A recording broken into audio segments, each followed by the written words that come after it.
기억이란 무엇일까요? 강물처럼 흐르는 것입니다. 어제에서 오늘로, 오늘에서 내일로 끊임없이 흐르며 우리를 만들어가는 것. 우리는 그 강물 위에 떠 있는 작은 배와 같습니다. 기억이라는 물살을 타고 시간이라는 바다를 항해하는 것이죠. 하지만 만약 그 강물이 거꾸로 흐른다면, 물이 하나씩 빠져나가 결국 말라버린다면, 내가 누구인지, 어디서 왔는지, 무엇을 사랑했는지, 누구와 함께했는지, 그 모든 것이 물살에 휩쓸려 사라진다면 우리는 무엇으로 남을까요? 2024년 가을, 서울 강북의 어느 작은 아파트 15층 베란다로 들어오는 가을 햇살이 따사로웠던 어느 날, 78살의 한 여인이 떨리는 손으로 휴대폰을 들고 있었습니다. 그녀의 손가락은 주름지고 얇았습니다. 세월의 무게가 고스란히 새겨진 손이었습니다. 그녀의 이름은 이화순. 평생을 성실하게 살아온 여인. 남편을 일찍 여의고 홀로 아들을 키우며 작은 반찬 가게를 운영하며 살아온 강인한 여인. 하지만 지금 그녀는 기억을 잃어가고 있었습니다. 침대 가장자리에 앉아 할머니는 휴대폰 화면을 바라봤습니다. 빨간 녹음 버튼. 손녀 소연이 가르쳐준 대로 그 버튼을 누르면 목소리가 저장된다고 했습니다. 할머니는 떨리는 손으로 버튼을 눌렀습니다. 오늘은 10월 23일, 윤정이가 나를. 목소리가 떨렸습니다. 계속 말하고 싶었지만 목이 메었습니다. 윤정이가 약을 바꿔치기 하고 있었어. 내가 봤어. 분명히 봤어. 할머니는 울고 있었습니다. 나는 무서워. 도망가야 해. 하지만 소연이가. 녹음이 끊겼습니다. 그것이 이화순 할머니가 남긴 마지막 음성이었습니다. 이 이야기는 그로부터 2달 전으로 거슬러 올라갑니다. 2024년 여름이 끝나가던 8월의 마지막 날들로. 8월 28일 수요일 새벽 5시 이화순 할머니는 어김없이 눈을 떴습니다. 평생의 습관이었습니다. 젊은 시절부터 그랬습니다. 해가 뜨기 전에 일어나 하루를 시작하는 것. 반찬 가게를 운영할 때는 새벽 4시에 일어나 시장에 가야 했으니까요. 지금은 가게를 접은 지 10년이 넘었지만 몸은 여전히 그 시간을 기억했습니다. 할머니는 천천히 일어나 앉았습니다. 허리가 뻐근했습니다. 무릎도 시큰거렸습니다. 나이가 들면 다 그런 거라고 할머니는 스스로에게 말했습니다. 78. 이 나이에 아프지 않을 수 있을까요? 침대 옆 작은 탁자에 물이 담긴 컵이 있었습니다. 며느리 윤정이 매일 밤 갈아놓는 물이었습니다. 할머니는 그 물을 마셨습니다. 조금 미지근했지만 목을 축이기에는 충분했습니다. 침실을 나와 복도로 향했습니다. 복도는 아직 어두웠습니다. 할머니는 벽을 짚으며 조심스럽게 걸어갔습니다. 전등 스위치가 어디 있더라. 손을 더듬었습니다. 찾았습니다. 불을 켰습니다. 부엌으로 들어갔습니다. 오늘은 뭘 해야지? 할머니는 생각했습니다. 아침 식사. 재훈이가 미역국을 좋아한다고 했던가. 아니, 된장찌개였나. 냉장고 문을 열었습니다. 차가운 불빛이 할머니의 얼굴을 비췄습니다. 냉장고 안에는 반찬통들이 가지런히 놓여 있었습니다. 김치, 멸치볶음, 시금치나물, 계란. 할머니는 가만히 서서 냉장고 안을 들여다봤습니다. 내가 지금 뭘 꺼내려고 했지? 분명 무언가를 꺼내려고 냉장고를 열었는데 무엇이었을까? 된장? 김치? 계란? 할머니는 손을 냉장고 안으로 뻗었다가 다시 걷었습니다. 생각이 나지 않았습니다. 무엇을 하려고 했는지. 이상하다. 이런 일이 요즘 자주 일어났습니다. 무언가를 하려고 하다가 그것이 무엇인지 잊어버리는 것. 방에 들어갔는데 왜 들어왔는지 기억나지 않는 것. 누군가의 이름을 부르려다가 그 이름이 떠오르지 않는 것. 할머니는 냉장고 문을 닫았습니다. 그리고 싱크대로 갔습니다. 물이라도 한 잔 더 마시자. 찬장에서 컵을 꺼냈습니다. 유리컵. 투명한 수도꼭지를 틀었습니다. 물이 흘러나왔습니다. 컵에 물을 받았습니다. 꼭지를 잠갔습니다. 컵을 들어 올렸습니다. 그때 손이 미끄러졌습니다. 컵이 할머니의 손에서 빠져나가 바닥으로 떨어졌습니다. 깨지는 소리. 날카롭고 짧은 유리 조각들이 사방으로 흩어졌습니다. 할머니는 그 자리에 굳어 서 있었습니다. 발밑에 물이 고였고 유리 조각들이 반짝였습니다. 할머니는 자신의 손을 내려다봤습니다. 손이 떨리고 있었습니다. 왜 이럴까? 왜 자꾸 이럴까? 가슴이 답답했습니다. 두려웠습니다. 이게 정상인가? 나이가 들면 다 이런 건가? 아니면 뭔가 잘못된 건가? 어머니, 뒤에서 목소리가 들렸습니다. 할머니는 고개를 돌렸습니다. 며느리 윤정이 복도에 서 있었습니다. 잠옷 차림이었습니다. 긴 머리를 묶으며 부엌으로 들어왔습니다. 어머니, 벌써 일어나셨어요? 제가 할 텐데. 윤정은 바닥에 깨진 컵과 물을 보고 재빨리 다가왔습니다. 어머니, 다치셨어요? 손 좀 보여주세요. 아니, 괜찮아. 손이 미끄러져서. 윤정은 할머니의 손을 잡고 살펴봤습니다. 다행히 상처는 없었습니다. 윤정은 안도의 한숨을 내쉬며 구석에서 빗자루와 쓰레받기를 가져왔습니다. 어머니, 위험하니까 비켜 서 계세요. 제가 치울게요. 할머니는 한 발 물러섰습니다. 윤정은 능숙하게 유리 조각들을 쓸어 담았습니다. 그녀의 움직임은 빠르고 정확했습니다. 물기를 닦고 바닥을 깨끗이 하고 쓰레기통에 버렸습니다. 어머니, 요즘 좀 그러시죠? 윤정이 빗자루를 제자리에 두며 조심스럽게 말했습니다. 자꾸 깜빡깜빡하시고 물건도 떨어뜨리시고. 할머니는 대답하지 못했습니다. 그것이 사실이었으니까요. 윤정은 할머니에게 다가와 부드럽게 손을 잡았습니다. 어머니, 병원에 한번 가보시는 게 좋을 것 같아요. 그냥 검진 받는 거예요. 나이 드시면 다들 그런 증상 있으니까 너무 걱정하지 마시고요. 혹시 몸 어디 안 좋으신 데 있는지 확인만 하는 거예요. 할머니는 천천히 고개를 끄덕였습니다. 그래야 할까? 네, 어머니. 오늘 재훈이 일찍 퇴근한대요. 같이 가요. 그날 저녁 할머니는 아들 재훈이 운전하는 차를 타고 병원으로 향했습니다. 윤정도 함께였습니다. 차 안은 조용했습니다. 라디오에서 뉴스가 흘러나왔지만 아무도 듣지 않았습니다. 할머니는 창밖을 바라봤습니다. 서울의 거리, 높은 빌딩들, 빠르게 지나가는 자동차들, 횡단보도를 건너는 사람들. 나는 언제부터 이 도시에 살았지? 할머니는 생각했습니다. 오래전 젊은 시절 시골에서 올라왔습니다. 23이었습니다. 25의 남자를 만나 결혼했습니다. 그 남자가 재훈의 아버지였습니다. 그이는 좋은 사람이었지. 할머니는 남편을 떠올렸습니다. 이제는 얼굴이 조금 흐릿했지만 목소리는 기억났습니다. 웃음소리도. 그이는 재훈이가 10살 때 세상을 떠났습니다. 갑작스러운 교통사고였습니다.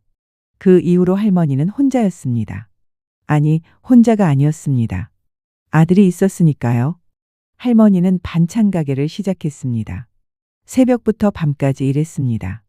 아들을 대학에 보내야 했으니까요. 그때는 정말 힘들었지. 하지만 견뎠습니다. 아들은 대학을 졸업하고 좋은 회사에 취직했습니다. 결혼도 했습니다. 윤정이라는 착해 보이는 여자와. 윤정이는 좋은 며느리야. 할머니는 생각했습니다. 15년 동안 윤정은 할머니를 잘 모셨습니다. 음식도 잘 챙겨주고 병원도 데려가주고 말도 다정하게 했습니다. 그런데 왜 나는 요즘 이렇게 자꾸 잊어버릴까? 차가 병원 주차장에 도착했습니다. 서울대학교 병원. 거대한 건물이었습니다. 로비는 사람들로 붐볐습니다. 환자들, 보호자들, 의료진들. 모두가 바쁘게 움직이고 있었습니다. 할머니는 재훈의 팔을 잡고 걸어갔습니다. 윤정은 앞서가며 접수를 했습니다. 엘리베이터를 타고 5층으로 올라갔습니다. 신경과 대기실은 의자들로 가득했습니다. 대부분의 환자들은 나이든 노인들이었습니다. 할머니와 비슷한 나이 혹은 더 나이가 많아 보이는 분들. 그들의 얼굴에는 피로가 서려 있었습니다. 할머니는 딱딱한 플라스틱 의자에 앉았습니다. 재훈은 옆에 앉아 휴대폰을 꺼냈습니다. 회사 업무를 확인하는 것 같았습니다. 윤정은 할머니의 손을 꼭 잡아주며 말했습니다. 어머니, 곧 차례 올 거예요. 걱정 마세요. 할머니는 고개를 끄덕였습니다. 하지만 가슴은 두근거렸습니다. 무엇을 듣게 될까? 의사는 뭐라고 말할까? 30분을 기다렸습니다. 긴 시간이었습니다. 할머니는 벽에 걸린 시계를 바라봤습니다. 초침이 똑딱똑딱 움직였습니다. 이화순 환자분 들어오세요. 간호사가 불렀습니다. 할머니는 일어났습니다. 재훈과 윤정이 함께 일어났습니다. 진료실. 작은 방이었습니다. 책상 하나, 의자 몇 개, 컴퓨터 한 대. 벽에는 뇌의 사진들이 붙어 있었습니다. 의사는 50대쯤 되어 보이는 남자였습니다. 흰 가운을 입고 안경을 쓰고 있었습니다. 그는 컴퓨터 화면을 보고 있다가 할머니 일행이 들어오자 고개를 들었습니다. 앉으세요. 세 사람이 앉았습니다. 의사는 다시 화면을 보더니 마우스를 클릭했습니다. 화면에 뇌의 사진이 나타났습니다. 지난주에 MRI 찍으셨죠? 결과 나왔습니다. 의사는 화면을 가리키며 설명하기 시작했습니다. 이 부분이 해마입니다. 기억을 담당하는 부위죠.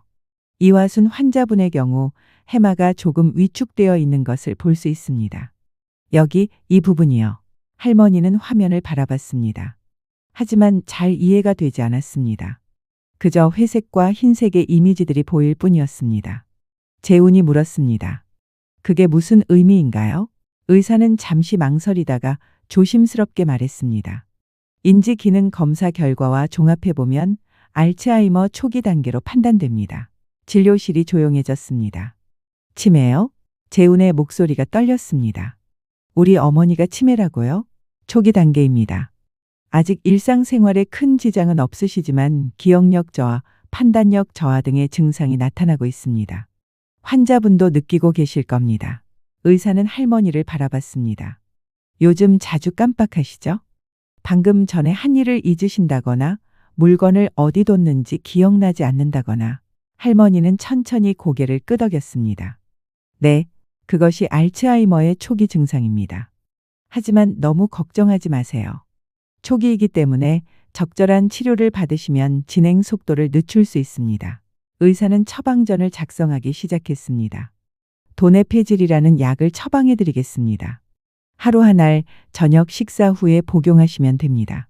이 약은 뇌 안의 신경 전달 물질을 증가시켜 인지 기능을 개선하는 효과가 있습니다. 부작용은 없나요? 윤정이 물었습니다. 가벼운 메스꺼움이나 설사가 있을 수 있지만 대부분 일시적입니다. 만약 심하면 말씀해 주세요. 용량을 조절하거나 다른 약으로 바꿀 수 있습니다. 의사는 처방전을 건넸습니다. 그리고 정기적으로 검진을 받으셔야 합니다. 석 달에 한 번씩 오세요. 증상이 어떻게 변하는지 확인해야 합니다. 재훈이 처방전을 받아들었습니다. 할머니는 조심스럽게 물었습니다. 선생님, 제가 나을 수 있나요? 의사는 할머니를 바라봤습니다. 그의 눈빛은 안타까웠습니다. 알츠하이머는 완치가 어려운 병입니다. 하지만 진행 속도를 늦출 수는 있습니다. 약을 꾸준히 드시고 규칙적인 생활을 하시고 무엇보다 가족분들의 관심과 사랑이 중요합니다. 할머니는 고개를 끄덕였습니다. 하지만 가슴 한편이 무너지는 것 같았습니다. 나는 점점 나를 잃어가는구나. 진료실을 나왔습니다. 복도는 여전히 붐볐습니다. 사람들이 지나갔습니다. 의료진들이 바쁘게 움직였습니다. 하지만 할머니에게는 모든 것이 느리게 보였습니다. 엘리베이터 앞에서 기다리는 동안 윤정이 할머니의 손을 잡았습니다. 어머니, 걱정 마세요. 제가 옆에 있잖아요. 약도 제가 잘 챙겨드릴게요. 식사도 영양가 있게 해드리고 운동도 같이 하고요. 괜찮을 거예요. 윤정의 목소리는 다정했습니다. 할머니는 고마웠습니다. 고맙다, 윤정아. 내가 있어서 다행이야. 윤정이 미소 지었습니다. 당연하죠, 어머니. 저도 어머니를 친어머니처럼 생각해요. 엘리베이터가 도착했습니다. 문이 열렸습니다. 세 사람은 안으로 들어갔습니다. 할머니는 거울처럼 반짝이는 엘리베이터 벽에 비친 자신을 봤습니다. 늙은 여자, 흰 머리, 주름진 얼굴, 작아진 몸, 이게 나인가. 엘리베이터가 아래로 내려갔습니다. 그날 저녁 집으로 돌아온 후 할머니는 거실 소파에 앉아 있었습니다. 텔레비전이 켜져 있었지만 무엇이 나오는지 보지 않았습니다. 그저 화면을 멍하니 바라볼 뿐이었습니다. 재우는 자기 방으로 들어갔습니다. 회사 일이 밀려 있다고 했습니다. 윤정은 부엌에서 저녁 준비를 하고 있었습니다. 할머니는 자신의 손을 내려다봤습니다. 주름진 손, 나이든 손. 이 손으로 얼마나 많은 일을 했을까. 반찬을 만들고 빨래를 하고 아들을 키우고. 이제는 이 손도 말을 듣지 않는구나. 저녁 식사 시간이었습니다. 식탁에 음식이 차려졌습니다. 된장찌개, 생선구이, 나물 몇 가지. 윤정이 만든 음식이었습니다. 세 사람이 식탁에 앉았습니다. 재우는 여전히 피곤해 보였습니다.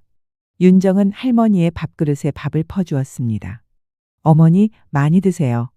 기운 내셔야죠. 고맙다. 식사가 시작되었습니다. 조용했습니다. 숟가락이 그릇에 부딪히는 소리만 들렸습니다. 할머니는 음식을 입에 넣었습니다. 하지만 맛이 잘 느껴지지 않았습니다. 그저 씹고 삼킬 뿐이었습니다. 식사가 끝났습니다. 윤정이 그릇들을 치우기 시작했습니다. 할머니도 일어나려 했지만 윤정이 말했습니다. 어머니, 앉아 계세요. 제가 할게요. 할머니는 다시 앉았습니다. 그때 윤정이 작은 접시를 들고 왔습니다. 접시 위에는 하얀 알약 1개와 물 1컵이 있었습니다. 어머니, 약 드셔야죠. 의사 선생님이 매일 저녁 식사 후에 드시라고 했어요. 윤정은 할머니 앞에 접시를 놓았습니다. 할머니는 그 작은 알약을 바라봤습니다. 하얀색, 둥근 모양.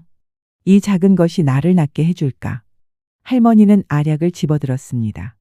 그리고 물과 함께 삼켰습니다. 조금 쓴맛이 났습니다.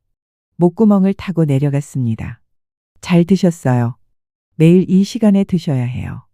제가 챙겨드릴게요. 윤정이 빈 컵을 들고 부엌으로 갔습니다. 할머니는 자리에 앉아 있었습니다. 목구멍에 아직 쓴맛이 남아 있었습니다. 이 약을 먹으면 나아질까?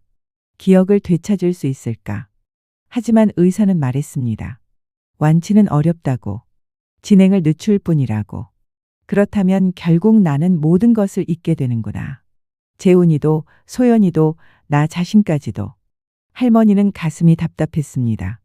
그날 밤 할머니는 잠들기 전에 기도했습니다. 오래간만이었습니다. 할머니는 독실한 신자는 아니었지만 가끔 힘들 때 기도했습니다. 부디 이 병이 천천히 오게 해주세요. 손녀 소연이의 결혼식은 보고 싶습니다. 부디. 그리고 잠들었습니다. 하지만 할머니는 몰랐습니다. 방금 삼킨 그 약이 돈의 폐질이 아니라는 것을. 그것이 며느리 윤정이 바꿔치기한 다른 약이라는 것을.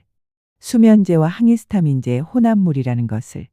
그리고 그 약이 할머니의 몸을 서서히 망가뜨릴 것이라는 것을. 9월 3일 토요일. 할머니는 거실 소파에 앉아 텔레비전을 보고 있었습니다. 주말 아침 프로그램이었습니다.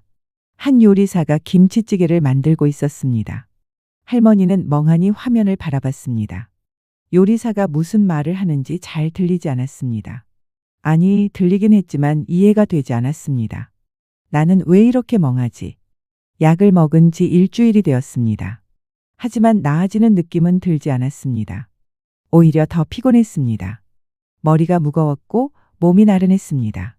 현관문이 열리는 소리가 들렸습니다. 할머니, 저 왔어요. 밝은 목소리. 소연이었습니다. 할머니는 고개를 돌렸습니다. 소연이 현관에서 신발을 벗고 있었습니다. 23, 대학생. 긴 머리를 묶고 청바지에 흰 티셔츠를 입고 있었습니다. 소연아, 할머니는 일어나려 했습니다. 하지만 어지러웠습니다. 다시 앉았습니다. 소연이 달려와 할머니 옆에 앉았습니다. 할머니, 어떠세요? 병원 다녀오셨다면서요? 응, 다녀왔어. 엄마한테 들었어요. 치매 초기래요. 걱정 많이 하셨죠? 할머니는 소연의 손을 잡았습니다. 젊고 따뜻한 손이었습니다. 조금 무섭더라. 내가 나를 잊어버린다는 게. 소연의 눈에 눈물이 맺혔습니다. 할머니, 괜찮을 거예요. 약도 드시고 우리가 다 도와드릴게요. 고맙다, 소연아. 소연은 가방을 뒤적이더니 상자를 꺼냈습니다. 할머니, 이거 선물이에요. 제가 할머니 생각해서 준비한 거예요. 뭔데? 소연이 상자를 열었습니다. 안에는 새 스마트폰이 있었습니다. 핸드폰? 나 이미 있는데? 아니에요, 할머니. 이건 특별해요. 제가 설정 다 해놨어요. 소연은 스마트폰을 꺼내 켰습니다. 화면이 밝아졌습니다. 할머니, 이거 보세요. 이 앱이요. 소연은 음성 녹음 앱을 열었습니다. 이게 뭐니? 음성 일기예요. 할머니가 매일매일 목소리로 일기를 남기는 거예요. 오늘 뭐 하셨는지, 뭐 드셨는지, 누구 만났는지 다 녹음해 놓으시는 거예요. 그게 무슨 소용이니? 소용 있어요. 나중에 기억이 가물가물하시면 이 녹음을 들으시면 돼요. 아, 그날 내가 이걸 했구나 하면서 기억하실 수 있잖아요. 그리고 할머니의 하루하루가 다 기록으로 남는 거예요. 소중한 기록이에요. 할머니는 스마트폰을 바라봤습니다.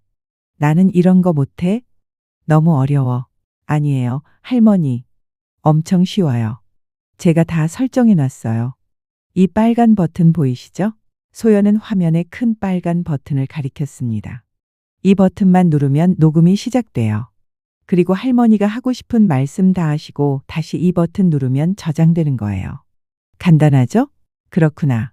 한번 해보세요. 연습해봐요. 소연은 할머니 손에 휴대폰을 쥐어주었습니다. 자, 빨간 버튼 누르세요. 할머니는 조심스럽게 버튼을 눌렀습니다. 빨간 불이 들어왔습니다. 이제 말씀하세요. 아무 말이나요. 오늘은 소연이가 왔다. 휴대폰도 선물해줬다. 할머니의 목소리가 녹음되고 있었습니다. 착한 것. 우리 손녀, 이제 다시 버튼 누르세요. 할머니는 버튼을 눌렀습니다. 녹음이 멈췄습니다. 다 됐어요. 이제 들어보세요. 소연이 재생 버튼을 눌렀습니다. 할머니의 목소리가 흘러나왔습니다. 오늘은 소연이가 왔다. 휴대폰도 선물해줬다. 착한 것. 우리 손녀, 할머니는 놀랐습니다. 자신의 목소리가 이렇게 들리는구나. 신기하지? 이렇게 매일 밤 자기 전에 하루를 정리하면서 녹음하시는 거예요. 아주 짧게라도 좋아요. 그날 있었던 일, 느낀 점, 뭐든지요. 할머니는 휴대폰을 내려다봤습니다. 이게 정말 도움이 될까? 도움될 거예요, 할머니. 그리고요, 소연은 할머니의 손을 꼭 잡았습니다. 이건 할머니의 기록이에요. 할머니가 살아온 날들의 기록. 언젠가 저도 들을 수 있겠죠? 할머니의 목소리로 할머니의 이야기를 듣는 거예요. 얼마나 소중해요. 할머니의 눈에 눈물이 맺혔습니다. 고맙다, 소연아. 정말 고맙다. 할머니, 사랑해요. 그리고 할머니는 절대 혼자가 아니에요. 우리가 다 함께 있어요. 두 사람은 껴안았습니다. 그날 오후, 소연은 할머니에게 휴대폰 사용법을 자세히 가르쳐 주었습니다. 버튼 누르는 법, 저장하는 법, 재생하는 법. 할머니는 몇 번이나 연습했습니다. 소연이 저녁에 집으로 돌아가기 전에 말했습니다. 할머니, 매일 밤 녹음하는 거 잊지 마세요. 약속이에요. 알았어, 소연아. 저도 가끔 확인할게요. 할머니 어떻게 지내시는지. 소연은 손을 흔들며 떠났습니다. 그날 밤 할머니는 처음으로 음성 일기를 남겼습니다.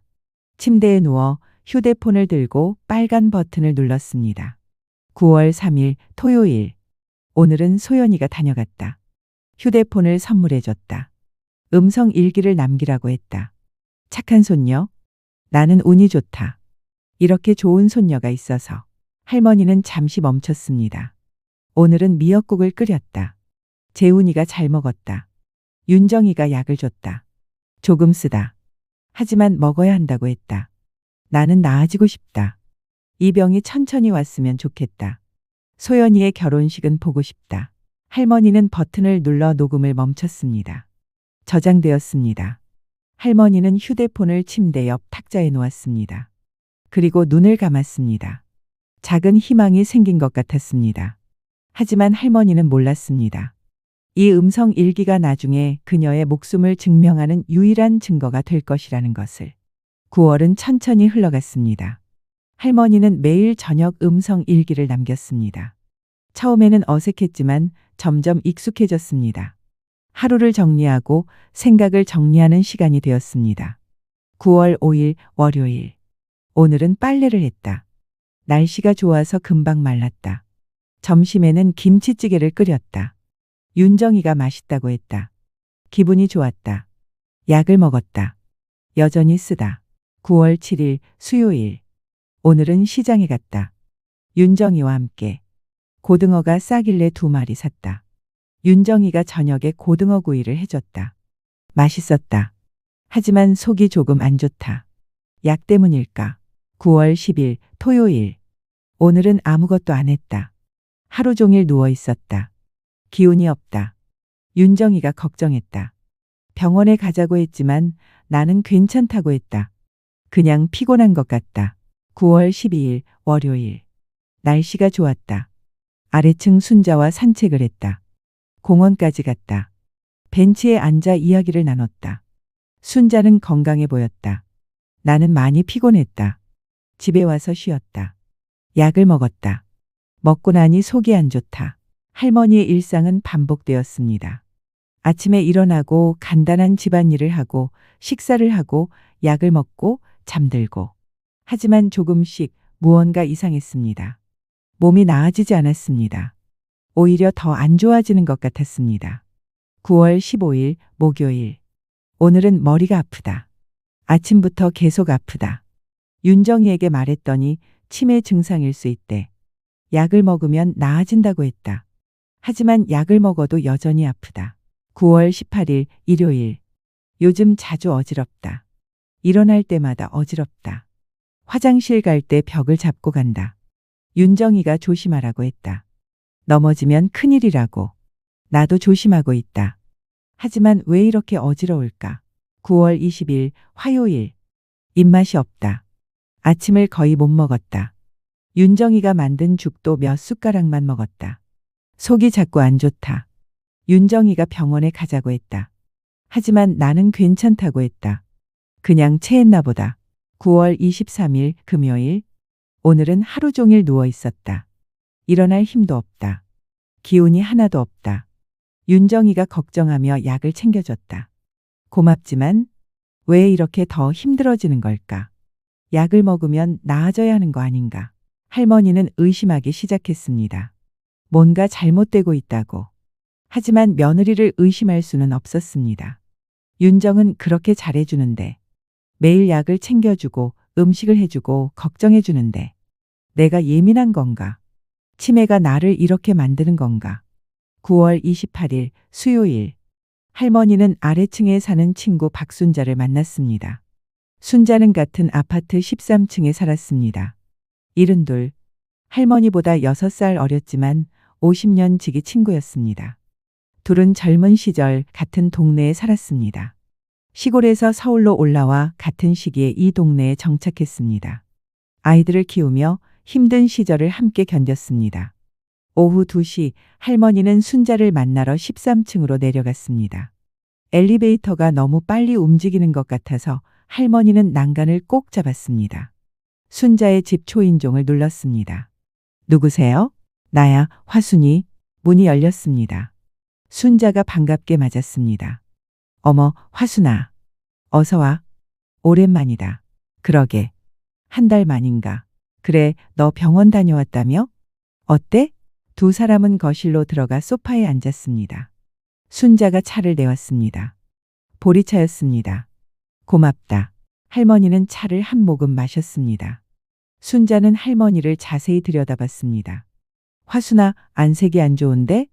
많이 아파? 응. 좀 그래. 병원에서 뭐래? 치매래. 촉이라고. 순자는 한숨을 내쉬었습니다.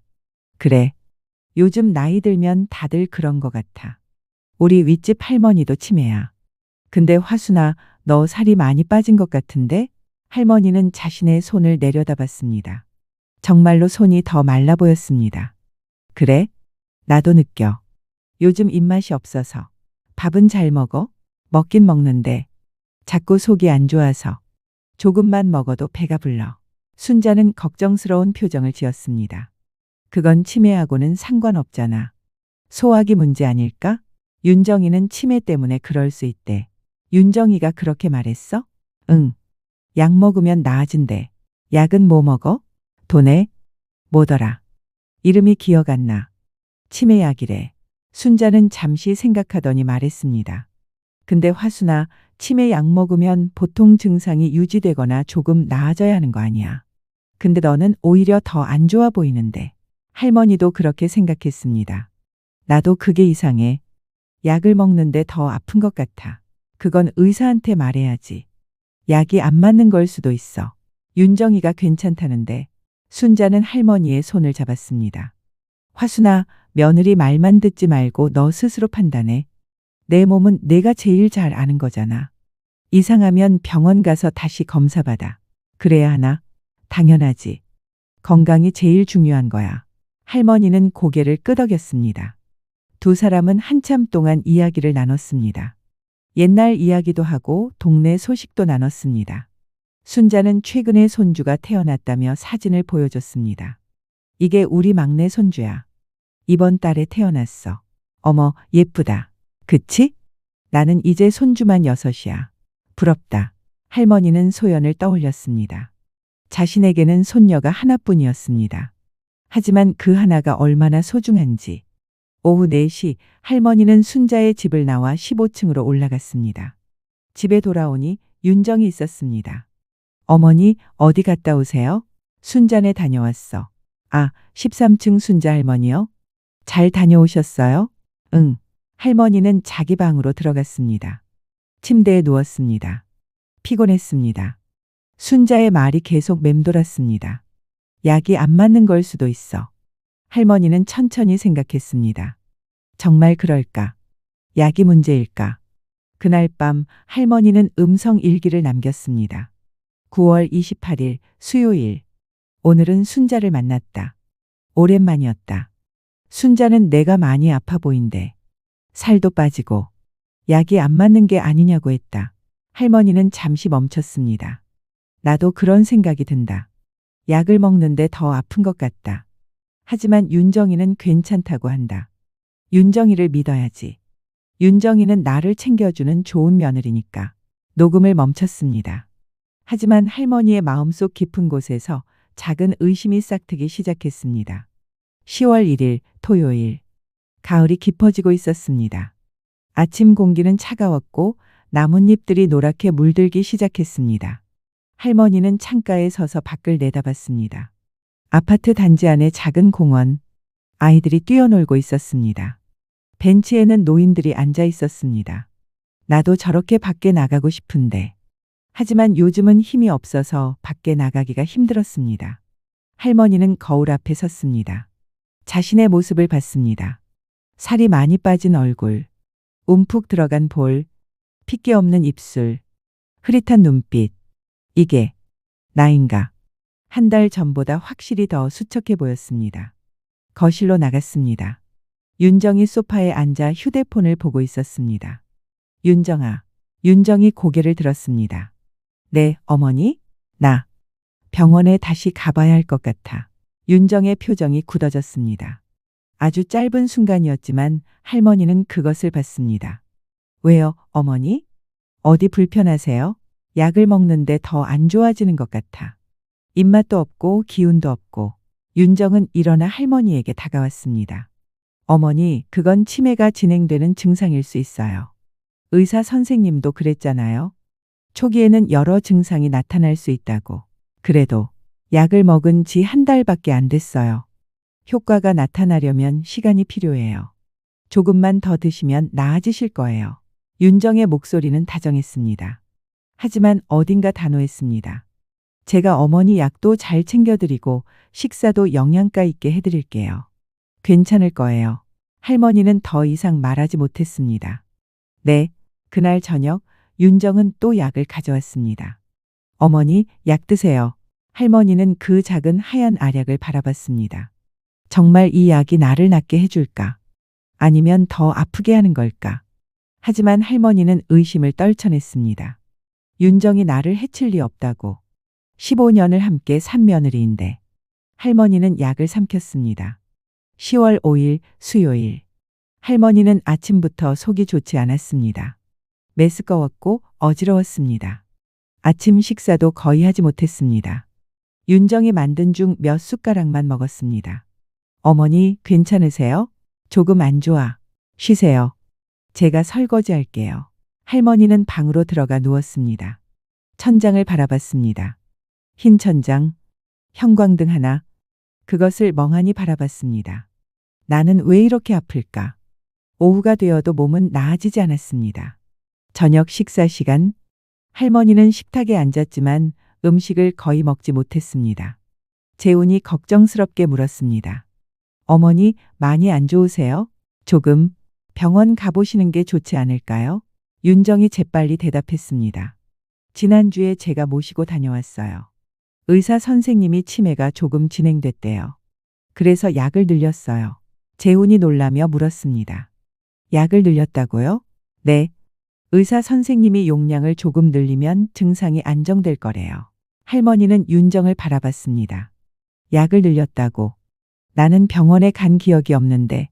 하지만 할머니는 자신의 기억을 의심했습니다. 치매 때문에 잊어버린 걸까? 윤정이 약을 가져왔습니다. 이번에는 알약이 2개였습니다. 어머니, 이제 2알 드셔야 해요. 2알? 네, 의사 선생님이 그러래요. 할머니는 2개의 하얀 알약을 바라봤습니다. 불안했습니다. 하나도 이렇게 힘든데 2개를 먹으면 어떻게 될까? 윤정아, 정말 병원에서. 어머니, 제 말 안 믿으세요? 윤정의 목소리가 조금 차가워졌습니다.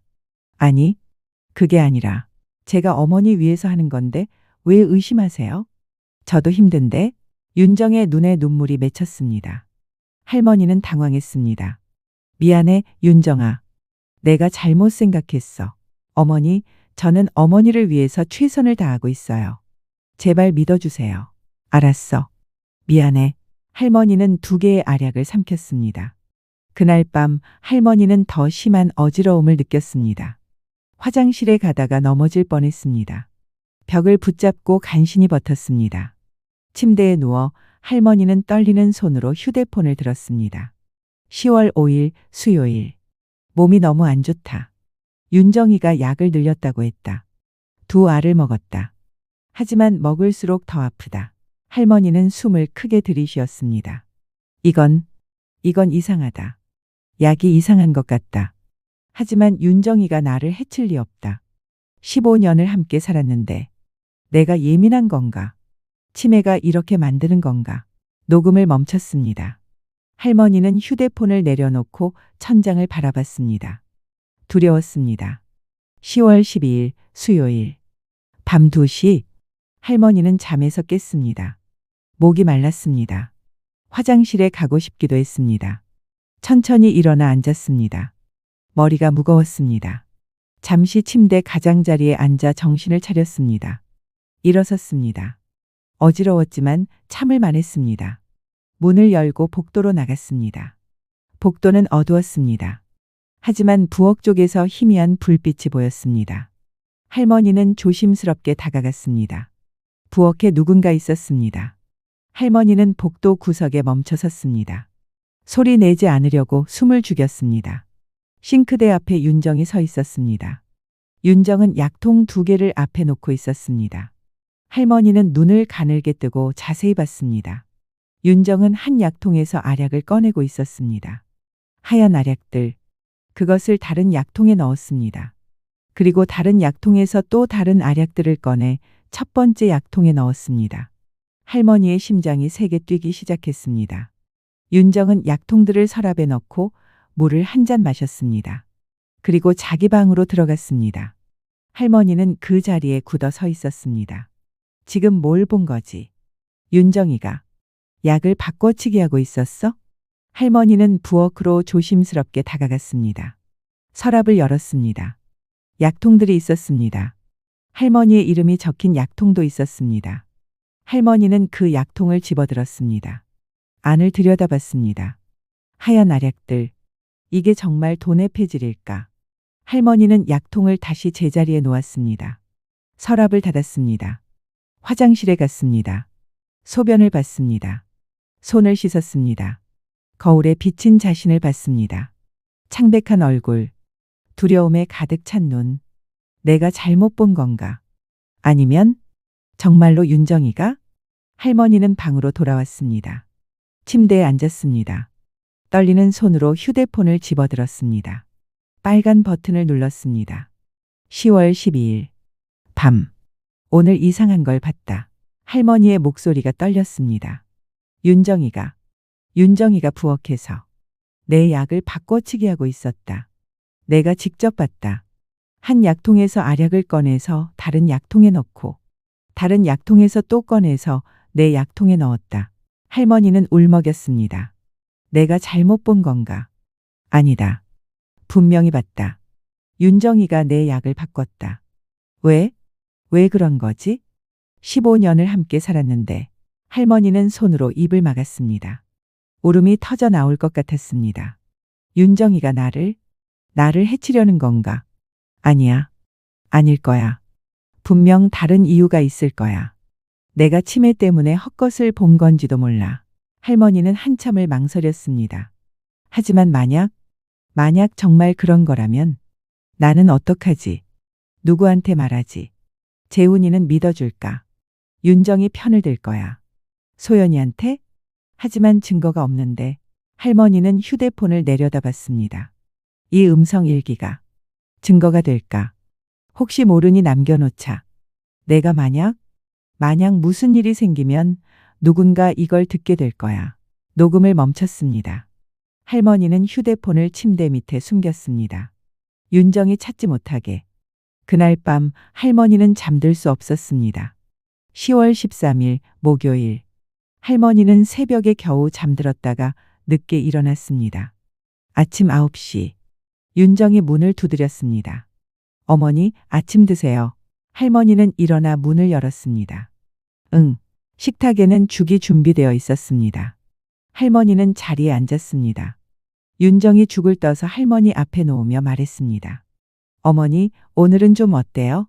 괜찮아. 얼굴이 안 좋아 보여요. 잘 주무셨어요? 응, 잤어.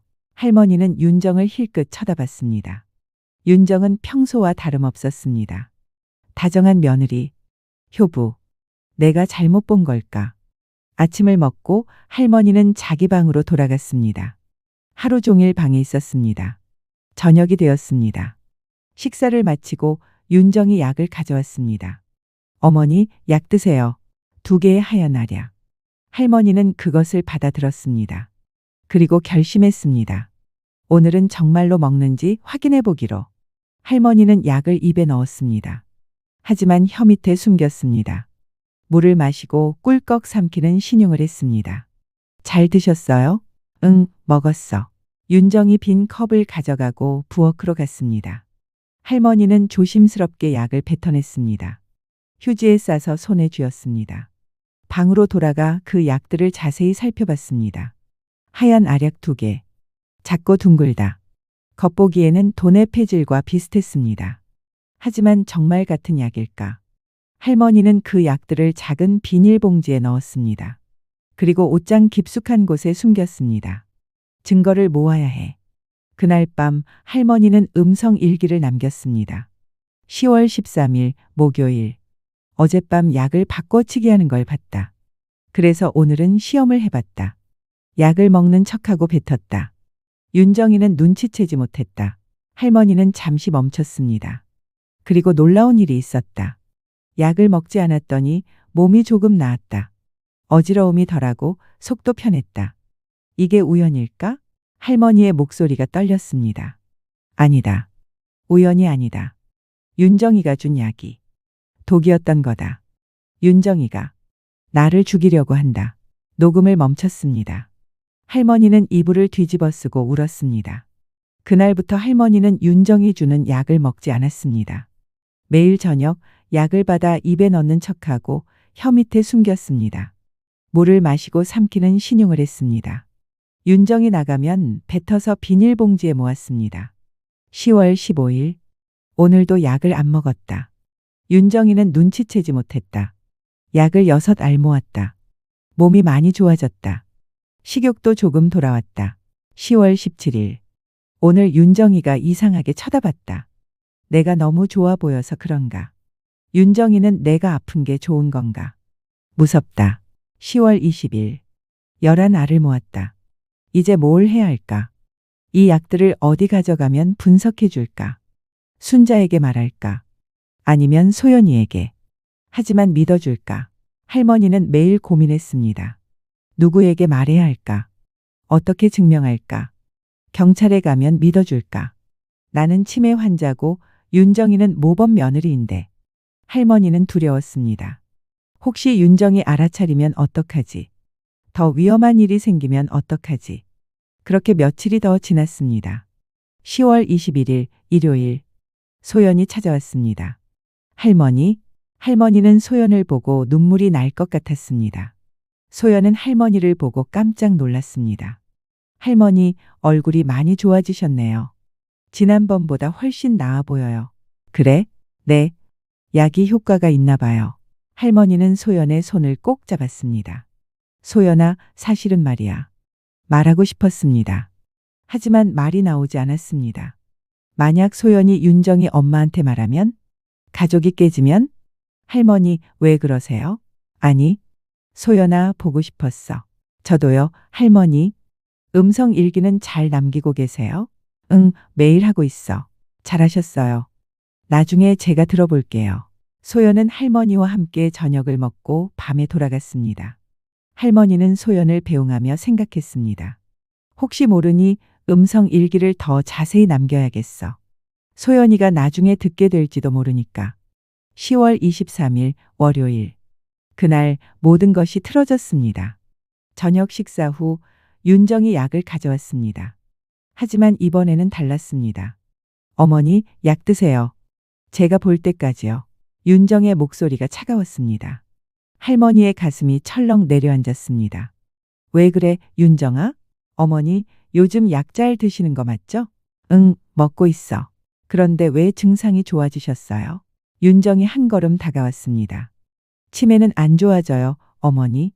약을 먹어도 유지만 될 뿐이죠. 근데 어머니는 나아지셨어요. 얼굴도 좋아지시고 식욕도 돌아시고. 이상하지 않아요? 할머니는 말문이 막혔습니다. 혹시 약을 안 드신 건 아니죠? 먹었어. 윤정은 갑자기 할머니 방으로 걸어갔습니다. 할머니가 뒤따라갔습니다. 윤정은 옷장을 열기 시작했습니다. 윤정아, 뭐 하는 거야? 윤정은 옷장 깊숙한 곳을 뒤졌습니다. 그리고 비닐봉지를 꺼냈습니다. 할머니가 숨겨둔 약들이었습니다. 이게 뭐예요, 어머니? 윤정이 비닐봉지를 흔들었습니다. 안에 하얀 알약들이 담겨 있었습니다. 할머니는 뒤로 물러났습니다. 윤정아, 너는? 윤정의 얼굴에서 다정함이 사라졌습니다. 차가운 표정이 드러났습니다. 네, 맞아요. 제가 바꿔치기 한 거예요. 할머니는 숨이 막혔습니다. 왜 그런 거야? 윤정이 웃었습니다. 차갑게. 왜긴요? 돈이죠, 어머니. 돈, 보험금이요. 3억? 우리한테는 필요한 돈이에요. 할머니는 믿을 수 없었습니다. 3억? 때문에? 나를? 네. 어차피 어머니는 치매로 고생하실 거잖아요. 기억도 다 잃고 자식도 못 알아보고 그렇게 몇 년을 힘들게 사실 거예요. 차라리 편하게 가시는 게 나아요. 할머니는 벽에 기댔습니다. 다리에 힘이 풀렸습니다. 윤정아, 제발, 걱정 마세요, 어머니. 고통 없이 가실 수 있어요. 제가 주는 약은 수면제랑 항히스타민제예요. 조금씩 먹으면 그냥 잠들듯이 가세요. 윤정은 할머니에게 다가와 약을 내밀었습니다. 이제 그만 연극하시고 드세요. 제대로요. 싫어. 드셔야죠, 어머니. 윤정이 휴대폰을 꺼냈습니다. 화면에는 소연의 사진이 떠 있었습니다. 안 그러면 소연이도 곤란해질 거예요. 할머니는 온몸이 얼어붙었습니다. 소연이한테는 손 떼지 마. 그럼 드세요. 할머니는 떨리는 손으로 약을 받아들었습니다. 입에 넣었습니다. 물을 마셨습니다. 삼켰습니다. 윤정이 지켜봤습니다. 확인했습니다. 잘하셨어요, 어머니. 앞으로도 매일 잘 드세요. 윤정은 비닐봉지를 들고 방을 나갔습니다. 할머니는 그 자리에 무너져 앉았습니다. 그날 밤 윤정이 잠든 후 할머니는 조심스럽게 일어났습니다. 약을 먹었지만 토하려고 노력했습니다. 화장실에 가서 목구멍에 손가락을 넣었습니다. 하지만 이미 약은 흡수된 듯 했습니다. 할머니는 화장실 바닥에 주저앉았습니다. 이제 어떡하지? 나는 어떡하지? 한참을 그렇게 앉아 있다가 할머니는 결심했습니다. 침대 밑에서 휴대폰을 꺼냈습니다. 화장실 문을 잠갔습니다. 변기 뚜껑을 닫고 앉았습니다. 떨리는 손으로 빨간 버튼을 눌렀습니다. 10월 23일 월요일 밤 할머니의 목소리가 떨렸습니다. 윤정이가 알았다. 내가 약을 안 먹은 걸. 윤정이는 나를 죽이려고 한다. 보험금 3억 때문에 할머니는 울먹였습니다. 윤정이가 협박했다. 소연이를 건드리겠다고. 나는 무서워. 도망가야 해. 하지만 소연이가 위험할지도 몰라. 할머니는 손으로 입을 막았습니다. 울음이 터져 나왔습니다. 만약 이 음성이 발견된다면 제발 윤정이를 잡아줘. 내 손녀 소연이를 지켜줘. 할머니는 한참을 울었습니다. 그리고 미안해. 내가 너무 나약해서 도망갈 용기도 없고 소연이를 위해 참아야 해. 녹음을 멈췄습니다.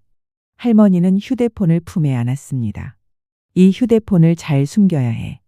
윤정이가 찾으면 안 돼. 할머니는 화장실을 나와 방으로 돌아갔습니다. 휴대폰을 침대 밑 가장 깊숙한 곳에 숨겼습니다. 먼지 쌓인 상자들 뒤에 누군가 찾아줄 거야. 언젠가. 그리고 할머니는 결심했습니다. 도망가기로. 10월 24일 화요일 새벽 4시 할머니는 잠들지 않았습니다. 밤새 뜬 눈으로 천장을 바라보며 생각했습니다. 어디로 가지? 어떻게 도망가지? 경찰서? 하지만 증거가 없습니다. 약은 윤정이 가져갔고 휴대폰 음성만으로 믿어줄까요? 순자 할머니 집? 하지만 같은 아파트입니다. 금방 찾을 것입니다. 할머니는 고향을 생각했습니다. 경기도 양평. 어릴 적 자란 곳. 하지만 이제 그곳에는 아는 사람이 없습니다. 일단 멀리 가자. 최대한 멀리. 할머니는 조심스럽게 일어났습니다. 옷장을 열고 옷을 꺼냈습니다. 두꺼운 카디건, 바지, 그리고 작은 가방을 꺼냈습니다. 지갑을 넣었습니다. 안에 현금 20만 원 정도 있었습니다. 할머니는 문을 조심스럽게 열고 복도로 나갔습니다. 윤정과 재훈의 방문은 닫혀 있었습니다. 안에서 코 고는 소리가 들렸습니다. 할머니는 현관으로 갔습니다. 신발을 신었습니다. 문을 열었습니다. 아주 조심스럽게 복도로 나왔습니다. 엘리베이터를 탔습니다. 1층. 문이 열렸습니다. 로비는 비어 있었습니다. 경비원이 졸고 있었습니다. 할머니는 후문으로 갔습니다. CCTV를 피해서 밖으로 나왔습니다. 새벽 공기가 차가웠습니다. 할머니는 카디건을 여몄습니다. 어디로 가야 할까? 할머니는 큰 길로 나갔습니다. 버스 정류장이 보였습니다. 새벽 첫 차를 기다렸습니다. 벤치에 앉아 있었습니다. 몸이 떨렸습니다. 추워서인지 두려워서인지. 버스가 왔습니다. 할머니는 올라탔습니다. 어디까지 가세요? 기사가 물었습니다. 할머니는 잠시 생각했습니다. 종점까지요. 버스는 출발했습니다. 창밖으로 아직 어두운 서울거리가 지나갔습니다. 할머니는 창문에 기대어 눈을 감았습니다. 이제 어떻게 되는 걸까? 나는 어디로 가는 걸까? 하지만 한 가지는 확실했습니다. 윤정에게서 멀리 떨어져야 한다는 것. 버스는 계속 달렸습니다. 같은 날 오전 8시. 윤정이 할머니를 깨우러 방문을 열었습니다. 어머니, 아침 드세요. 하지만 침대는 비어 있었습니다. 윤정은 눈살을 찌푸렸습니다. 어머니? 화장실에 계세요? 대답이 없었습니다. 윤정은 집 안을 돌아다녔습니다. 거실, 부엌, 화장실. 어디에도 할머니가 없었습니다. 어머니? 윤정의 목소리가 커졌습니다. 재훈이 방에서 나왔습니다. 왜 그래? 어머니가 안 보여요. 뭐? 어디 갔을까? 두 사람은 집 안을 다시 찾았습니다. 베란다까지. 하지만 할머니는 없었습니다. 윤정은 현관을 확인했습니다. 할머니의 외투가 없었습니다. 신발도 없었습니다. 밖에 나가신 것 같아요. 이 새벽에 재훈이 시계를 봤습니다. 8시 10분. 아침 산책 가셨나? 어머니가 요즘 그럴 건강이 아닌데. 윤정의 얼굴이 굳어졌습니다. 두 사람은 아파트 단지를 돌아다녔습니다. 공원, 놀이터, 상가. 할머니를 찾았습니다. 하지만 보이지 않았습니다. 정오가 되었습니다. 재훈이 말했습니다. 경찰에 신고해야 할 것 같아. 네, 윤정은 불안했습니다. 할머니가 어디 가서 이상한 말을 하면 어떡하지? 하지만 신고하지 않을 수 없었습니다. 오후 1시 재훈이 112에 전화했습니다. 제 어머니가 실종되었습니다. 치매가 있으셔서 경찰이 출동했습니다. 집에 와서 상황을 확인했습니다. 최근 특이사항은 없으셨습니까? 경찰이 물었습니다. 윤정이 대답했습니다. 없었어요. 평소와 똑같았어요. 제가 약도 잘 챙겨드렸는데 윤정의 눈에 눈물이 맺혔습니다. 완벽한 연기였습니다. 어머니가 치매가 있으셔서 걱정이에요. 길을 잃으실 수도 있잖아요. 아파트 CCTV를 확인해 보겠습니다. 경찰은 관리실로 갔습니다. CCTV 화면을 돌렸습니다. 새벽 4시 20분. 후문으로 할머니가 나가는 모습이 찍혔습니다. 얇은 옷차림, 슬리퍼, 작은 가방 하나. 새벽에 나가셨네요. 어디로 가셨을까요? 모르겠습니다. 경찰은 주변 CCTV를 더 확인했습니다. 할머니가 큰 길로 나가 버스 정류장으로 가는 모습이 찍혔습니다. 그리고 버스에 탑승하는 모습. 버스를 타셨네요. 어느 방향으로 가는 버스인지 확인해 보겠습니다. 하지만 그 이후로는 행적이 묘연했습니다. 그날부터 경찰은 수색을 시작했습니다. 버스 기사를 찾아 진술을 받았습니다. 노인 한 분이 새벽에 타셨어요. 종점까지 간다고 하셨어요. 종점이 어딘데요? 강동구 명일동이요. 경찰은 명일동 일대를 수색했습니다. 전단지를 뿌렸습니다. 할머니의 사진과 함께. 재훈은 회사를 쉬고 수색에 참여했습니다. 윤정도 함께했습니다. 소연도 학교를 빠지고 왔습니다. 할머니, 어디 가신 거예요? 소연은 울면서 거리를 돌아다녔습니다. 이틀이 지났습니다. 사흘이 지났습니다. 할머니는 발견되지 않았습니다. 10월 27일 금요일. 한강 하류에서 노인 한 명이 발견되었다는 신고가 들어왔습니다. 가족들은 급히 달려갔습니다. 하지만 그 노인은 할머니가 아니었습니다. 다른 실종자였습니다. 소연은 그 자리에서 주저앉아 울었습니다. 할머니, 제발, 어디 계세요? 일주일이 지났습니다. 경찰은 말했습니다. 치매 환자 실종 사건은 시간이 지날수록 찾기 어렵습니다. 특히 날씨가 추워지고 있어서 최선을 다하겠습니다만 말을 흐렸습니다. 가족들은 절망했습니다. 한편 할머니는 어디에 있었을까요? 10월 24일 새벽 할머니는 명일동에 도착했습니다. 낯선 동네였습니다. 어디로 가야 할지 몰랐습니다. 할머니는 거리를 걸었습니다. 해가 떴습니다. 사람들이 출근하기 시작했습니다. 할머니는 작은 공원 벤치에 앉았습니다. 이제 어떡하지? 배가 고팠습니다. 할머니는 편의점으로 갔습니다. 삼각김밥을 샀습니다. 벤치에 앉아 먹었습니다. 하루가 지났습니다. 할머니는 공원에서 잤습니다. 벤치에서 추웠습니다. 카디건을 꼭 여몄지만 바람이 스며들었습니다. 10월 25일 할머니는 정처 없이 걸었습니다. 어디로 가는지도 모른 채 기억이 흐릿했습니다. 치매는 계속 진행되고 있었으니까요. 나는 왜 여기 있지? 집은 어디지? 하지만 문득 떠올랐습니다. 윤정, 약, 두려움. 아, 도망쳐 나왔지. 윤정이가 나를. 할머니는 계속 걸었습니다. 어느 교회 앞을 지나갔습니다. 문이 열려 있었습니다. 할머니는 안으로 들어갔습니다. 예배당은 비어 있었습니다. 조용했습니다. 따뜻했습니다. 할머니는 맨 뒷자리에 앉았습니다. 그리고 기도했습니다. 부디 나를 지켜주세요. 소연이를 지켜주세요. 한참을 그렇게 있다가 교회 직원이 발견했습니다. 어르신 괜찮으세요? 할머니는 놀라 일어났습니다. 죄송합니다. 추워서. 아니에요, 괜찮아요. 여기 계세요. 따뜻한 차라도 드릴까요? 고맙습니다. 직원은 따뜻한 보리차를 가져다 줬습니다. 할머니는 감사하게 마셨습니다. 어르신, 혹시 집이 어디세요? 길을 잃으셨어요? 할머니는 대답하지 못했습니다. 집 주소가 기억나지 않았습니다. 치매 때문에? 괜찮아요. 제가 알아서 갈게요. 할머니는 교회를 나왔습니다. 10월 26일. 할머니는 계속 걸었습니다. 방향도 모른 채 어느새 외곽으로 나왔습니다. 건물이 줄어들고 논밭이 보였습니다. 경기도로 넘어간 것 같았습니다. 할머니는 지쳤습니다. 다리가 아팠습니다. 배가 고팠습니다. 작은 마을이 보였습니다. 할머니는 그곳으로 들어갔습니다. 버려진 것처럼 보이는 창고가 있었습니다. 문이 열려 있었습니다. 할머니는 안으로 들어갔습니다. 먼지투성이었지만 바람을 막을 수 있었습니다. 구석에 낡은 담요가 있었습니다. 할머니는 그것을 몸에 둘렀습니다. 그리고 그 자리에 누워 잠들었습니다. 10월 27일. 할머니는 일어나지 못했습니다. 몸에 열이 났습니다. 기침이 나왔습니다. 온몸이 아팠습니다.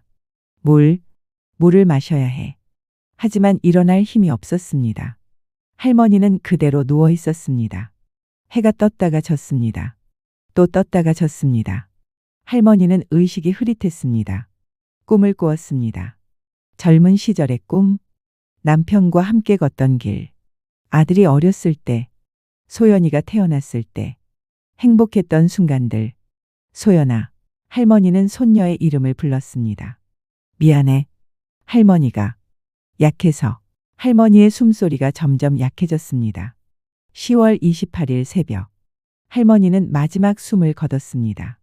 조용히, 혼자서, 경기도 양평에 버려진 창고, 아무도 모르는 곳에서. 그렇게 이화순 할머니는 세상을 떠났습니다. 실종 3주째. 11월 15일 수요일.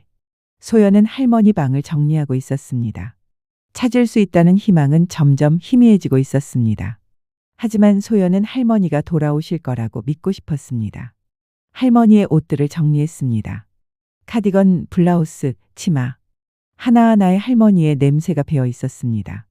소연은 울면서 옷들을 개었습니다. 침대 시트를 벗겼습니다. 세탁하려고. 그때 침대 밑에서 무언가 보였습니다. 소연은 몸을 숙여 들여다봤습니다. 먼지 쌓인 상자들 뒤에 휴대폰이 있었습니다. 소연은 그것을 꺼냈습니다. 이게 뭐지? 내가 할머니께 드린 휴대폰이잖아. 소연은 휴대폰을 닦았습니다. 전원을 켜려 했지만 배터리가 완전히 방전되어 있었습니다. 소연은 휴대폰을 자기 방으로 가져갔습니다. 충전기를 꽂았습니다. 10분 후 전원이 켜졌습니다. 화면에 할머니의 사진이 떠올랐습니다. 소연이 설정해둔 배경화면이었습니다. 소연은 음성 녹음 앱을 열었습니다. 파일들이 나열되어 있었습니다. 9월 파일들 20개 정도. 하지만 10월 파일은 5개 뿐이었습니다. 이상한데. 할머니가 매일 녹음하신다고 하셨는데. 소연은 파일 목록을 자세히 봤습니다. 날짜 순서가 이상했습니다. 9월 30일 다음이 바로 10월 15일이었습니다. 중간 날짜들이 사라져 있었습니다. 삭제된 건가? 소연은 컴퓨터 공학을 전공하고 있었습니다. 파일 복구에 대해 알고 있었습니다. 소연은 노트북을 켰습니다. 파일 복구 프로그램을 설치했습니다. 휴대폰을 연결했습니다. 스캔을 시작했습니다. 오래 걸렸습니다. 1시간, 2시간. 소연은 초조하게 기다렸습니다. 마침내 결과가 나왔습니다. 삭제된 파일 28개 발견. 소연은 떨리는 손으로 첫 번째 파일을 복구했습니다. 재생했습니다. 10월 5일. 몸이 너무 안 좋다. 윤정이가 약을 늘렸다고 했다. 하지만 먹을수록 더 아프다. 이건 이상하다. 약이 이상한 것 같다. 소연의 심장이 쿵쾅거렸습니다. 다음 파일을 복구했습니다. 10월 12일. 오늘 이상한 걸 봤다. 윤정이가 부엌에서 내 약을 바꿔치기 하고 있었다. 소연은 숨이 막혔습니다. 계속해서 파일들을 복구했습니다. 10월 13일. 어젯밤 약을 바꿔치기 하는 걸 봤다. 10월 20일. 알을 모았다. 그리고 마지막 파일. 10월 23일. 윤정이가 알았다. 내가 약을 안 먹은 걸. 윤정이는 나를 죽이려고 한다. 보험금 3억 때문에 소연의 손이 떨렸습니다. 할머니의 목소리가 계속 흘러나왔습니다. 나는 무서워. 도망가야 해. 하지만 소연이가 위험할지도 몰라. 만약 이 음성이 발견된다면 제발 윤정이를 잡아줘. 내 손녀 소연이를 지켜줘. 파일이 끝났습니다. 소연은 휴대폰을 떨어뜨릴 뻔했습니다. 엄마가 할머니를 믿을 수 없었습니다. 하지만 할머니의 목소리는 진실했습니다.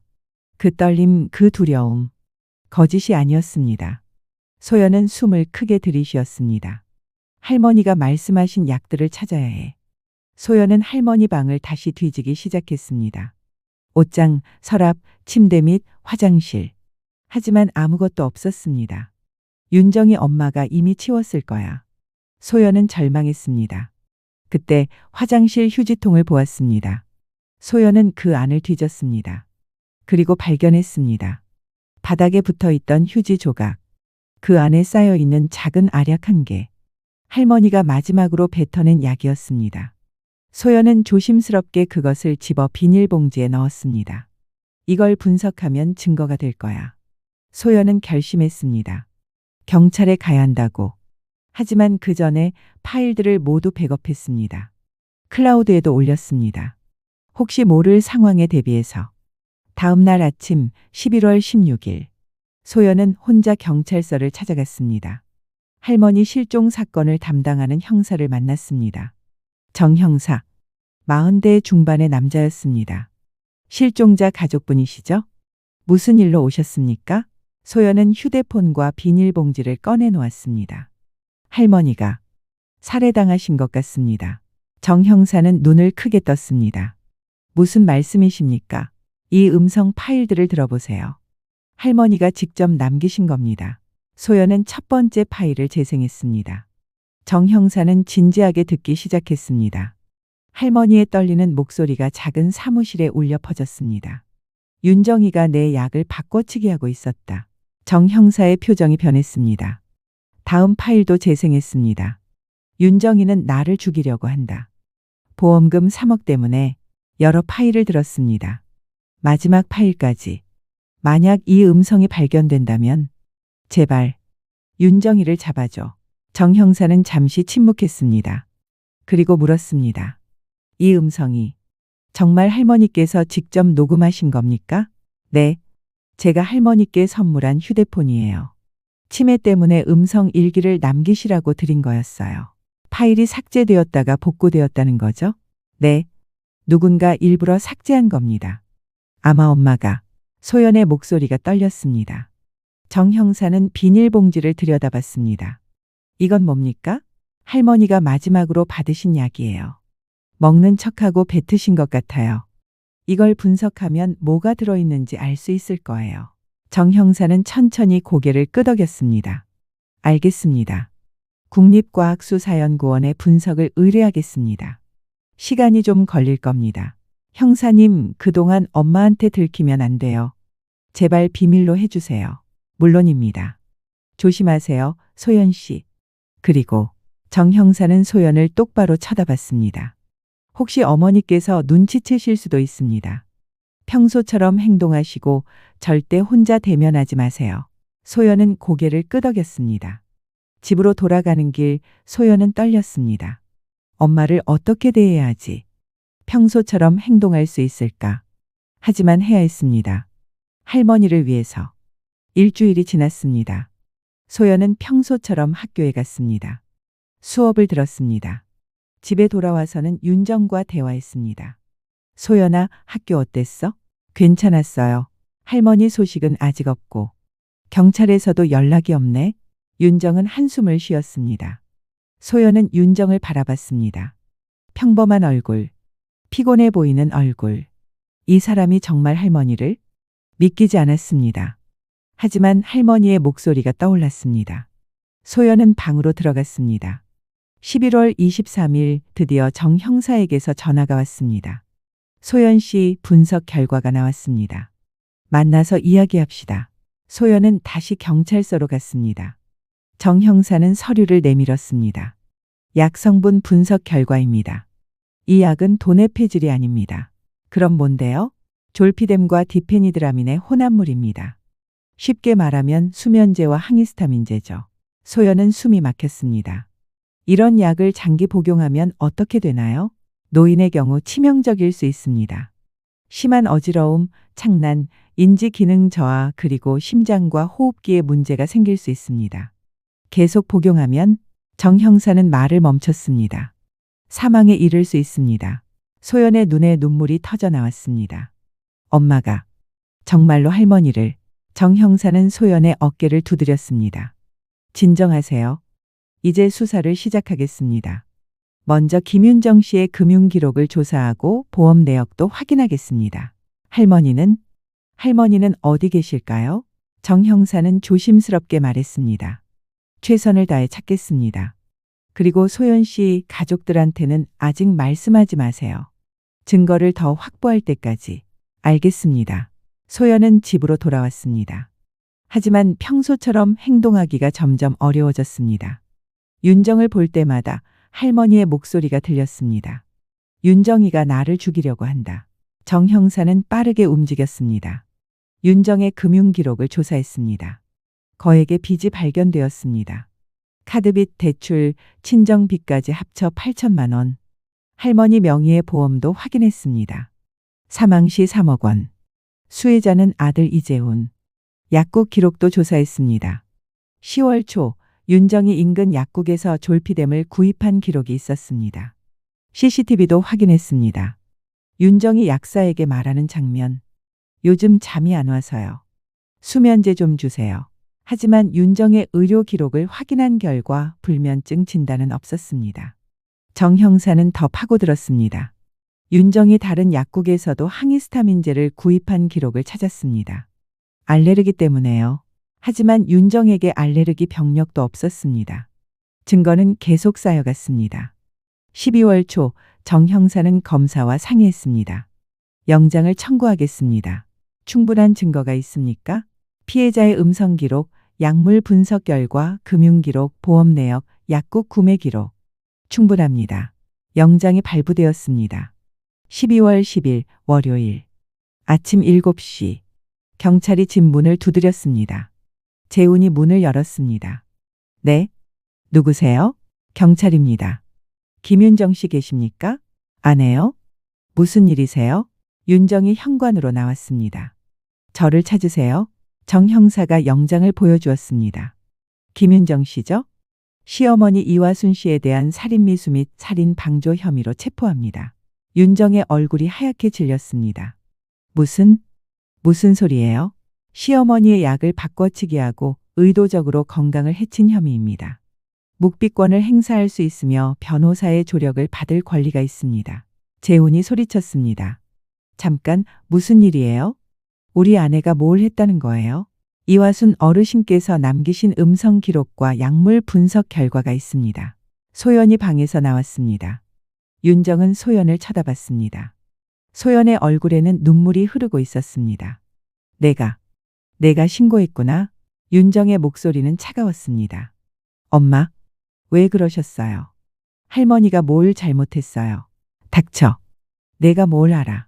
윤정이 소리쳤습니다. 경찰이 윤정에게 수갑을 채웠습니다. 재훈은 믿을 수 없다는 표정으로 서 있었습니다. 이게 무슨? 윤정아, 이게 무슨 소리야? 윤정은 대답하지 않았습니다. 그저 끌려가면서 중얼거렸습니다. 3억이었어. 고작 3억 때문에 경찰차가 출발했습니다. 현관에 재훈과 소연만 남았습니다. 재훈은 바닥에 주저앉았습니다. 어머니? 소연은 아버지를 부축했습니다. 아빠, 일어나세요. 소연아. 이게 대체. 아빠, 천천히 설명드릴게요. 일단 안으로 들어가요. 두 사람은 집 안으로 들어갔습니다. 소연은 아버지에게 모든 것을 설명했습니다. 할머니의 음성 기록, 약물 분석 결과, 엄마의 빚. 재훈은 고개를 떨구고 울었습니다. 내가 몰랐어. 어머니가 그렇게 고통받고 계신 줄. 나는 뭘 한 거야. 경찰서 조사실. 윤정은 책상 앞에 앉아 있었습니다. 정 형사가 마주 앉았습니다. 김윤정 씨, 시어머니 이화순 씨의 약을 바꿔치기 한 사실을 인정하십니까? 윤정은 입을 다물고 있었습니다. 정 형사는 음성 파일을 재생했습니다. 윤정이가 내 약을 바꿔치기 하고 있었다. 할머니의 목소리가 조사실에 울려 퍼졌습니다. 이건 피해자께서 직접 남기신 음성 기록입니다. 10월 12일 밤 당신이 약을 바꿔치기 하는 것을 목격했다고 하셨습니다. 윤정은 여전히 침묵했습니다. 정 형사는 약물 분석 결과를 보여주었습니다. 이건 피해자께서 복용하시던 약의 성분 분석 결과입니다. 도네페질이 아니라 졸피뎀과 디페니드라민이었습니다. 이 약들을 당신이 구입한 기록도 확인했습니다. 윤정의 얼굴이 굳었습니다. 그리고 이것은 보험 증서입니다. 피해자 사망 시 3억 원. 당신 가정에 8천만 원의 빚이 있었고 그 돈이 필요했죠.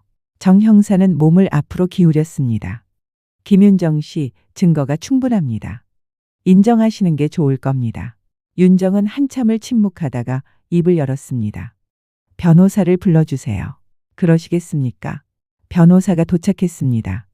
윤정은 변호사와 상담한 후 일부를 인정했습니다.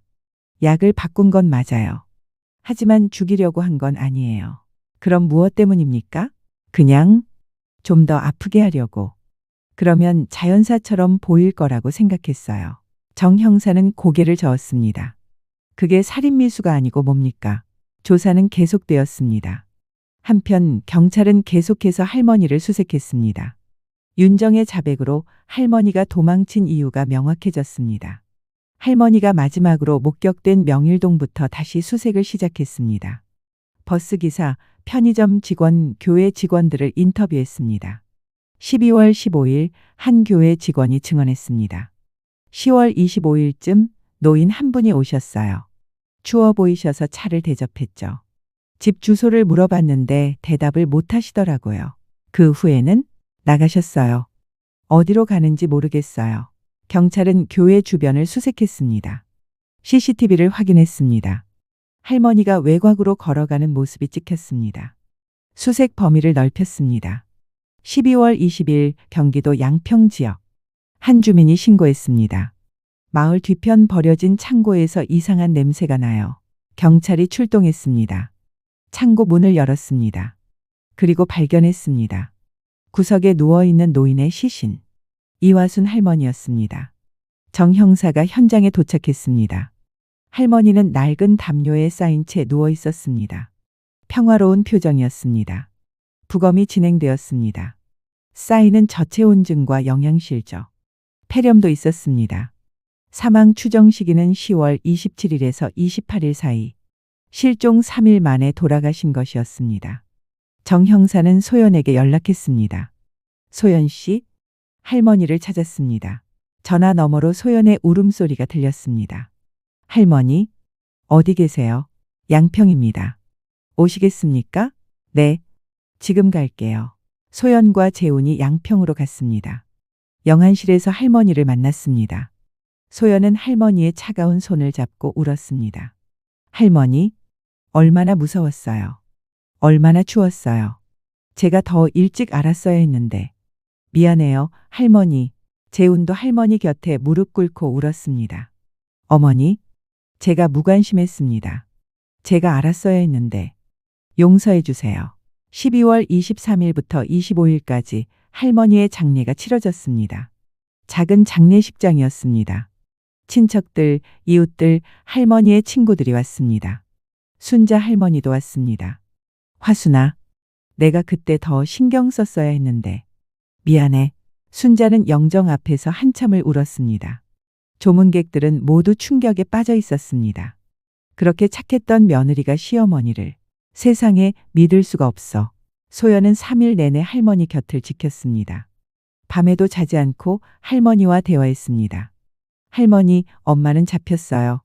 할머니가 남기신 음성 덕분에 할머니의 마지막 말씀이 진실을 밝혔어요. 12월 25일 발인. 할머니는 서울 근교의 공원묘지에 안장되었습니다. 소복한 눈이 내리고 있었습니다. 묘비의 이름이 새겨졌습니다. 이화순.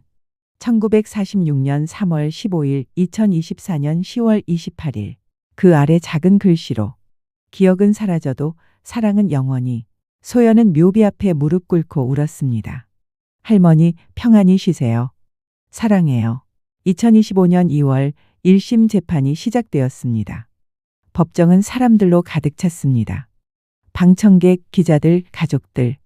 윤정은 피고석에 앉아 있었습니다. 표정 없는 얼굴이었습니다. 검사가 기소장을 낭독했습니다.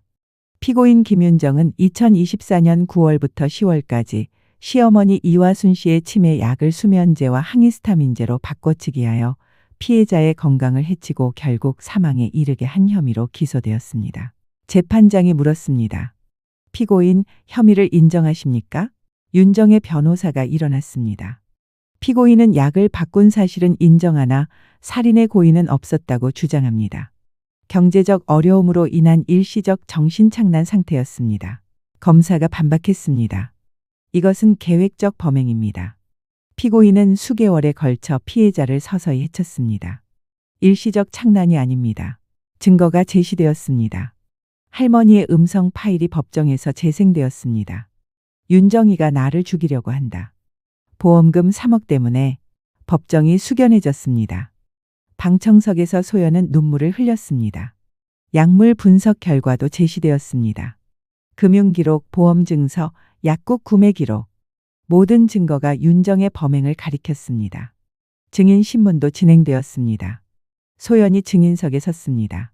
할머니는 매일 음성 일기를 남기셨어요. 제가 선물한 휴대폰에 그 안에 진실이 담겨 있었어요. 소연의 목소리는 떨렸습니다. 할머니는 끝까지 싸우셨어요. 약을 모으시고 음성을 남기시고 진실을 지키려고 하셨어요. 재판장이 물었습니다. 피고인과는 어떤 관계였습니까? 제 어머니입니다. 하지만 소연은 윤정을 바라봤습니다. 용서할 수 없습니다. 할머니를 그렇게 고통스럽게 한 것을. 재판은 2달간 이어졌습니다.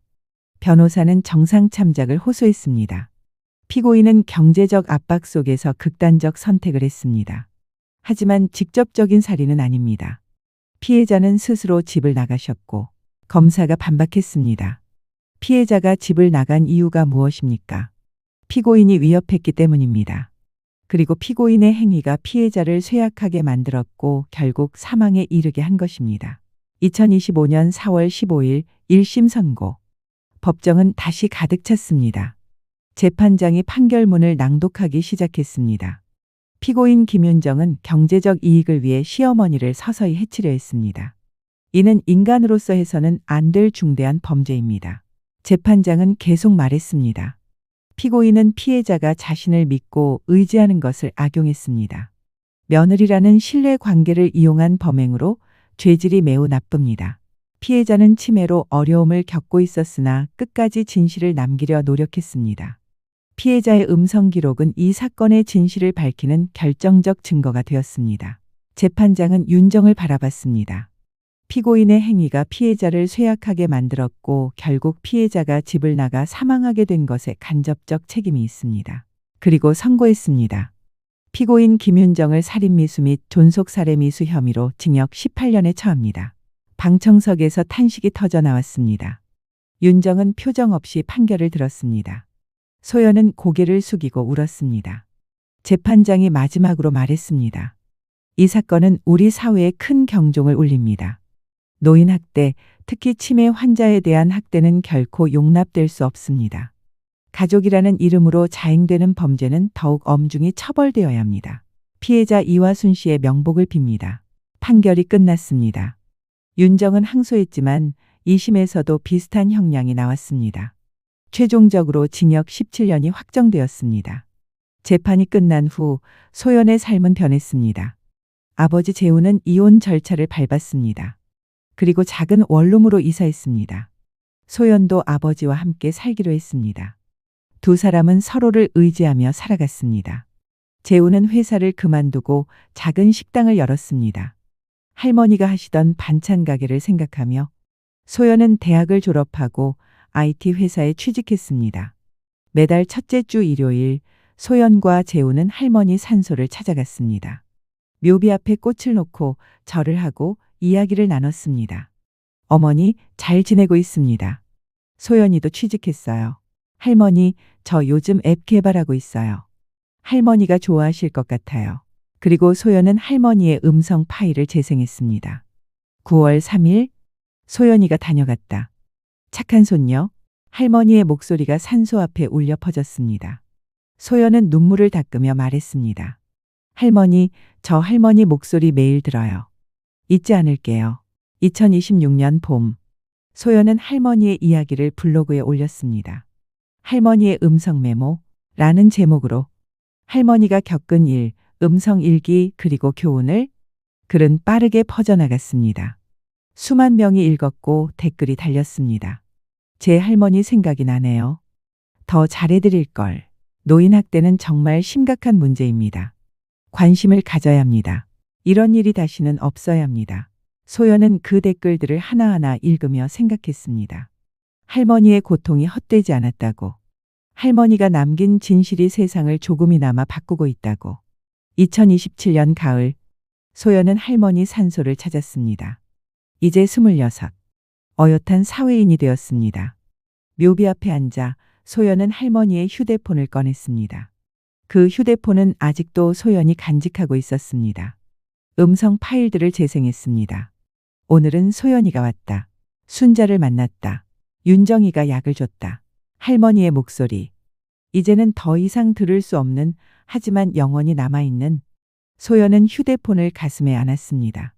할머니, 저 이제 결혼해요. 좋은 사람 만났어요.